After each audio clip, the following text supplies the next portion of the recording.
Hello everybody, welcome. And right now we are starting the floor pan fabrication mess.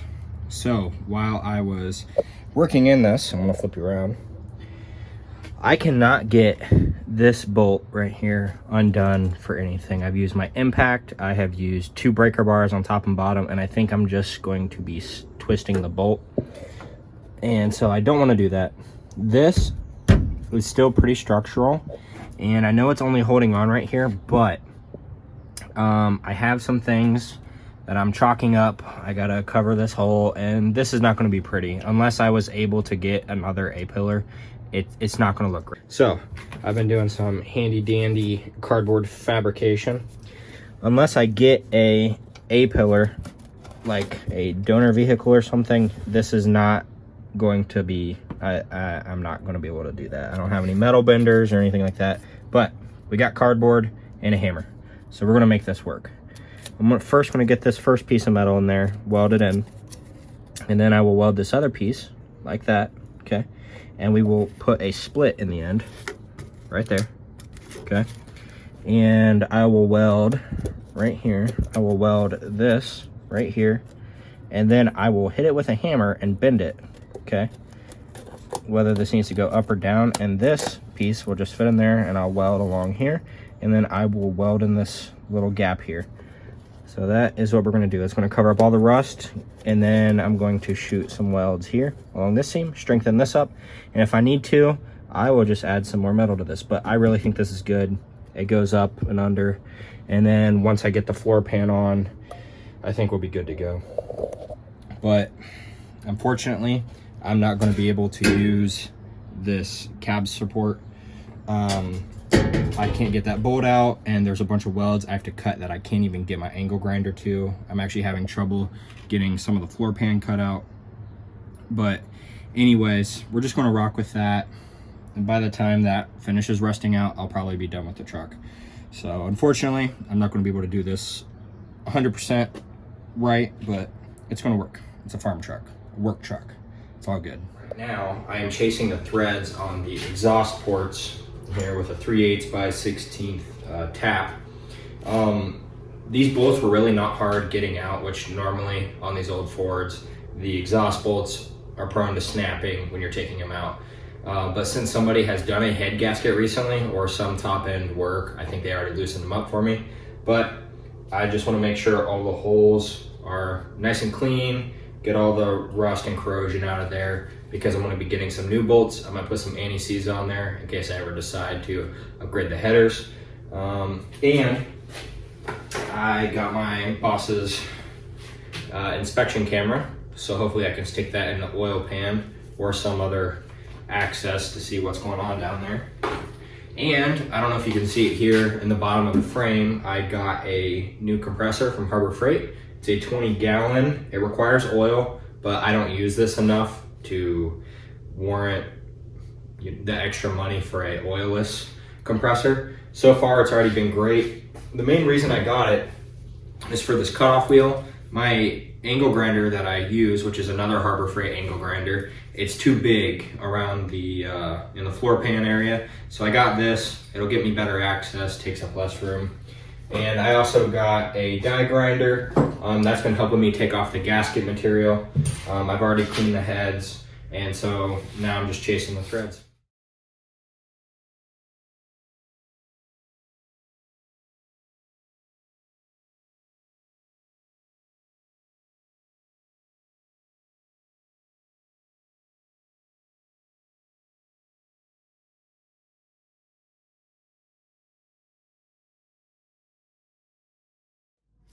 Okay, so here's the other head. I have kind of scraped the initial head gasket stuff off, but I haven't used my Brillo pad on it just to make sure it's extra smooth.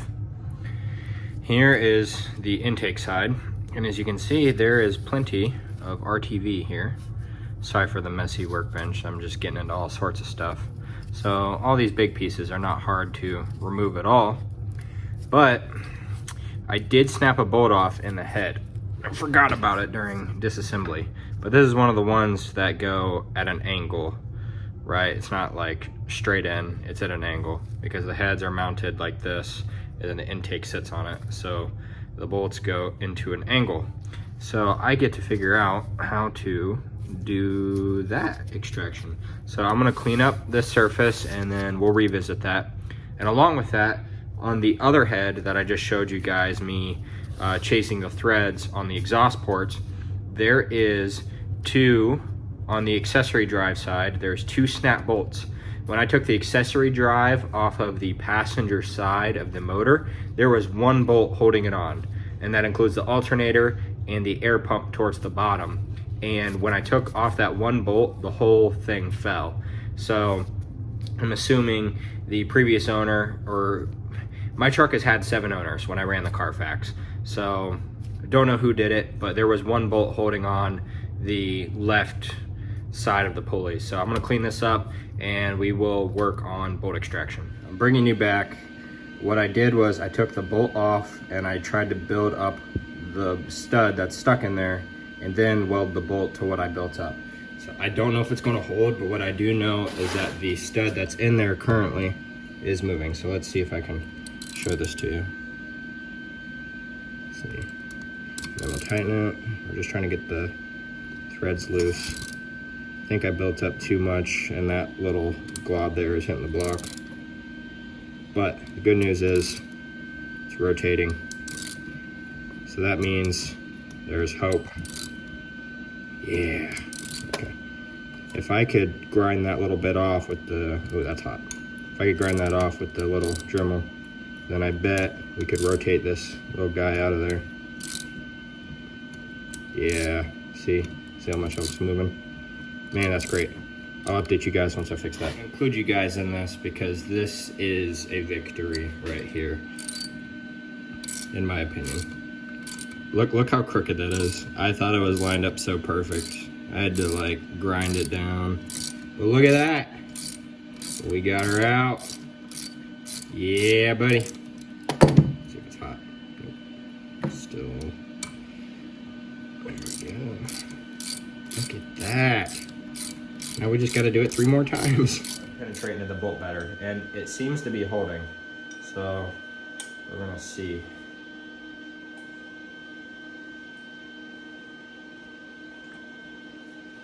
I think we got it.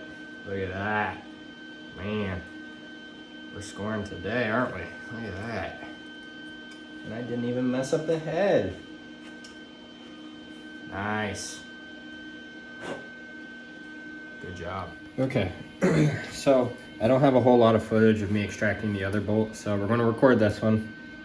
The plan is the bolt is pretty far recessed in there, so I need to build up the bolt without welding to the walls here. And then once I get it built up enough, I'll place the nut right there, and then I will weld the nut to the bolt inside. So we'll go ahead and get everything set up, and here we go. Okay, I tried it again. This is try number 1, 2, 3, 4, 5. Let's try number 5, but it seems to be spinning too easy for anything significant to be coming out of there. I think we just probably broke another chunk off of it. What I did was I broke the tap off in this one. So I think what is happening is the bolt is broke in the middle now. Oh, maybe it worked. Oh my goodness, did it work? Bro, let's go. Oh, that is hot. We did it though, we got it. Hello everybody, thank you for watching the video. I'm gonna give you a quick summary because as you know, I am bad at recording when I'm working. It's just so easy to just try and get the work done while not starting and stopping the camera and moving it around, because half the time I don't even know what I'm doing. But this is the head you saw me pull this intake bolt out of. That one went fine, took me a few tries. I left it, I was chasing the threads in them, and this one I could not get a bolt welded onto the other bolt at all. I tried many times. There's a bunch of these, it just kept cracking. And then eventually it was just taking bits of the bolt that was in there and breaking it off, and I just weld and break off. So I got tired of it, tried to drill into it. I went at the wrong angle and I got a little happy, and it is off there. It shoots up. It will hold the 5/16 bolt, the intake bolt, but to make sure that I have the correct amount of clamping force to keep coolant from leaking out, I ordered a helicoil kit, a 5/16 kit, so that will be a slightly larger tap than what is here. And then I will have the helicoil in there, and then I have new ARP intake manifold bolts coming in. So everything should be good with that. I'm gonna finish chasing the threads to make sure we don't have this issue again. It was mostly this one and this one. And on the other head where I extracted these bolts, these were hard to get out. I've already cleaned those threads. We won't have any more issues with that. I need to order these bolts. This holds on the pulleys, the pulley on the left side, and there was only one bolt holding them on. So I need to find 2 more. Those were the other attempts at doing that. As far as the floor pans, again, I forgot to record stuff for you guys, so I'm sorry. It is so nice out today. Here is the floor pans as they sit. It is not welded in right now. I just got it mocked up. I had cut the floor pan down. I didn't need it to go over there by the 4x4 shifter or up here into the seat area. I just needed that. And so I traced it, cut out the actual floor pan, so it's wedged in there right now.